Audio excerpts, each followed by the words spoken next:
प्रभु जाने, क्योंकि मुझे क्या लगता है अभी समय नहीं आया रावण का। तो अभी मारना। दूसरी बात एक और भी है कि अभी भी कुंभकर्ण वगैरह बाकी हैं।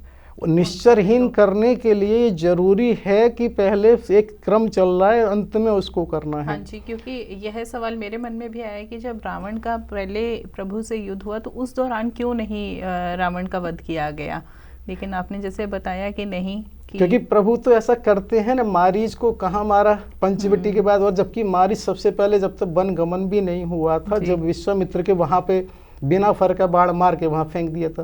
तो इसी तरह से ये प्रभु की लीला है। प्रभु ये जानते हैं कि उन्हें क्या करना है।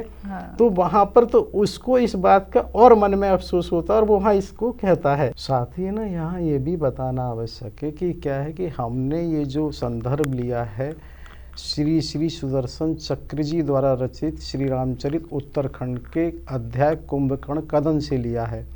और ये पहले भी हमने चर्चा की थी, फिर चर्चा करते हैं। होता क्या है कि भिन्न भिन्न कल्पों में अलग अलग त्रेतायुग की अलग अलग कथाएं। तो ये नहीं कहा जा सकता कि कौन सी कथा वो ज़्यादा है, वो तो अपने अपने समय से अलग हुई हैं। क्योंकि इसको हम ऐसे मान सकते हैं जैसे कोई राजनीति में लगातार 5, 7, 10 टेन्योर अगर वो करता है तो हर टेन्योर में कुछ अंतर हो जाता है। उसी तरीके से है, ये नहीं माना। जबकि श्री रामचरित मानस में वहाँ पर ऐसा हुआ है कि पहले मेघनाथ और लक्ष्मण शक्ति की बात आती है और यहाँ पर अभी लक्ष्मण शक्ति बाद में होगी, यहाँ पहले कुंभकर्ण की बात आती है। तो इसी तरह से ऐसा भी आता है कि मेघनाथ ने भी उठाने की कोशिश की है। तो ये नहीं कहा जाएगा कि केवल वही सही है। ये बहुत सारे प्रसंग अभी भी हैं और आगे भी हैं, रहेंगे कि ये अलग अलग कल्प की वजह से। क्योंकि जब भी हमारी कहीं साधुओं से संतों से चर्चा होती है तो संतों ने यही बताया कि भाई किसी पर भी संदेह नहीं करना है, ये अलग अलग कल्प की वजह से ऐसा होता है।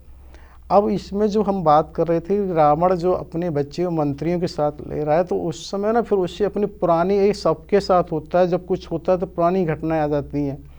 उसे याद आता है, अरे वेदवती ने भी श्राप दिया था मुझे, उसे अनरण का भी श्राप आ जाता है। जब हमने भगवान राम के जन्म की वंशावली की चर्चा की थी तब ये एपिसोड 1 में बताया था कि जो अनरण है वास्तव में उसके 40 पीढ़ी से अधिक बाद राम हुए हैं, जबकि उन्होंने उसी समय श्राप दिया था कि मेरी वंश में ऐसा पैदा हो जाओ, तेरा वध करेगा। तो अब उन्हें ये सब ध्यान आ रहा होता है, लेकिन वो इस समय मानसिक इसने वो हो गए हैं। तो वो उस समय ये कहते हैं, अच्छा भाई एक काम करो, अब कुंभकर्ण को जगाया जाए। तो वहाँ पर वो कुंभकर्ण को जगाने की बात कहते हैं। और ये भी कहते हैं कि कुंभकर्ण को जगाने से पहले उसे जगाना आसान नहीं है। उसके आसपास जो उसकी भोजन की सामग्री है उसका पहले से प्रबंध किया जाए, क्योंकि जगने के बाद वो अपनी क्षुधा के कारण किसी का ध्यान नहीं रखता और उससे वो एकदम परेशान हो जाता है।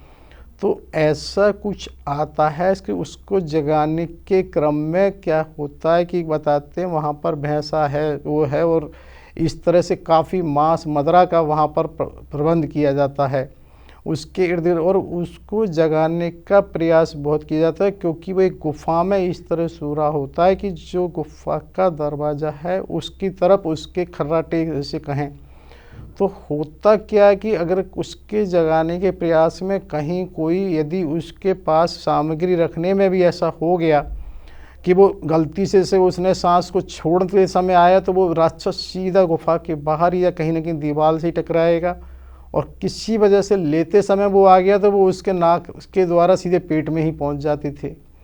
तो इस तरह उसको जगाने में बहुत प्रयास किया है। यहाँ तक आता है मूसल और भारे उनसे भी हुआ, वो नहीं जगा है। लेकिन फिर क्या किया, जो गज हैं, गजों के उसके ऊपर एक तरह से दौड़ाया गया, चलाया गया, जिसके बाद उसने कुछ अंगड़ाई ली, वो सब नीचे गिरे, वो जगह है। तो वहाँ इशारे से ये कहा गया कि जो ये तुम्हारी भोजन सामग्री है इसका सेवन करें। तो उसे देख के उसने पहले भोजन सामग्री की है।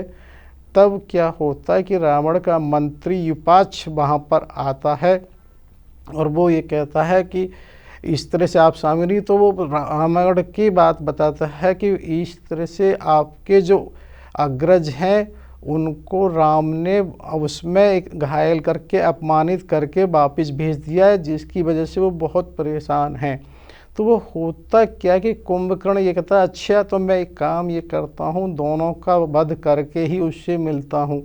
वो कहते हैं नहीं, आप ऐसा करिए, महाराज से पहले मिल लीजिए, जिससे आपकी एक योजना इस तरह से हो जाए किसको कैसे कहाँ कैसे मारना है, किसको पहले वो करना है वध।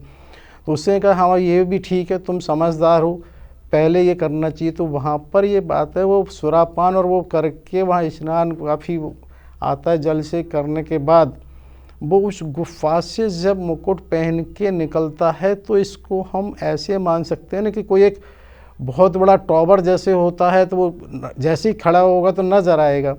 तो दूर से जैसे ही नज़र आता है तो वो, क्योंकि अब लंका में कोई दूरी तो है नहीं, पहले भी हमने सुबेल शिविर पे वहाँ शिविर लगा हुआ राम जी का बराबर में वो है, तो वहाँ पर सब लोगों ने वहाँ देखा है। तो प्रभु राम ने विभीषण से पूछा ये कोई दैत्य राक्षस है, ये कौन है। क्या होता है, विभीषण जी भगवान राम से कहते हैं कि ये रावण का भाई कुंभकर्ण है। अच्छा। तो यहाँ बड़ा महत्वपूर्ण ये होता है कि देखिए उन्होंने जो परिचय दिया है जी। ये नहीं